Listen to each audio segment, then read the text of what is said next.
تعالوا اقول لكم ازاي بعمل التوست في البيت اجمل واطعم من الجاهز بكتير. المقادير سهله قوي، ركزوا معايا. كوبايه ونص من الحليب لازم يكون دافي، عليه 4 معالق كبار من السكر، عليه معلقتين صغيرين من الخميره. هنسيب الخميره لحد ما نلاقيها اشتغلت كده وعملت بابلز. هنحط بقى عليهم بيضتين ومعلقه صغيره خل و6 معالق زبده ونقلبهم. المواد الجافة بقى هي 5 كوبايات من الدقيق، ولازم الدقيق يكون نوعيته كويسة جدا ويكون فيه نسبة بروتين عالية، ونحط عليه معلقتين صغيرين من الملح، ونقلب بقى المكونات السائلة مع الجافة كويس جدا، ونبدأ بقى نعجن العجينة عجن مبرح لحد مثلا نقوله ربع ساعة. نعجنها كويس جدا جدا لحد ما تبقى طرية كده وبتلم معانا وما بتلزقش. نبدأ بقى نحطها في حاجة مدهونة زيت ونسيبها تخمر لمدة ساعة.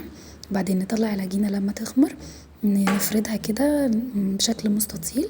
هنخلي عرضها نفس يعني مقاس القالب اللي هنحط فيه التوست، ونبدأ بقى نلف التوست حلو جدا جدا كويس جدا، ونقرط على اللفة بتاعته، ونبدأ نلفه كده زي ما انتوا شايفين، ونقفله كويس من الجوانب ومن تحت. وبعدين هنكون دهنين القالب بتاعنا زبدة ونحطه فيه كويس، وبرضو نقفل عليه ونسيبه يخمر مرة كمان لحد ما يتضاعف حجمه. بعد كده هنسخن الفرن على درجة فيه. وبعدين انا بعمل حركة كده، بحط صينية فيها مية مغلية جنب اي مخبوزات بتخلي المخبوزات طرية كده وكويسة في سويها. بس هنخليه لمدة 10 دقايق على اعلى درجة، وبعدين هنقلل درجة الحرارة شوية على 180 مثلا، ونخليها لمدة نص ساعة هيكون استوى. طبعا نكون بنتابعه. لو لقيتي وشه لسه ما خدش لون قوي، ممكن تفتحي الشواية حاجة بسيطة، يعني هتلاقي اللون الوش بتاعه لون. وبس هنطلعه. طبعا المفروض نسيبه يبرد تماما.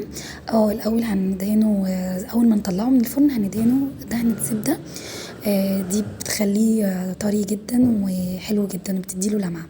وبعدين بقى قبل ما بنقطعه المفروض نسيبه يبرد تماما. انا طبعا ما استنيتش عليه طبعا اكيد واستعجلت عشان اصور، فقطعته طبعا هو سخن، لكن احسن انك تسيبيه يبرد بس كده.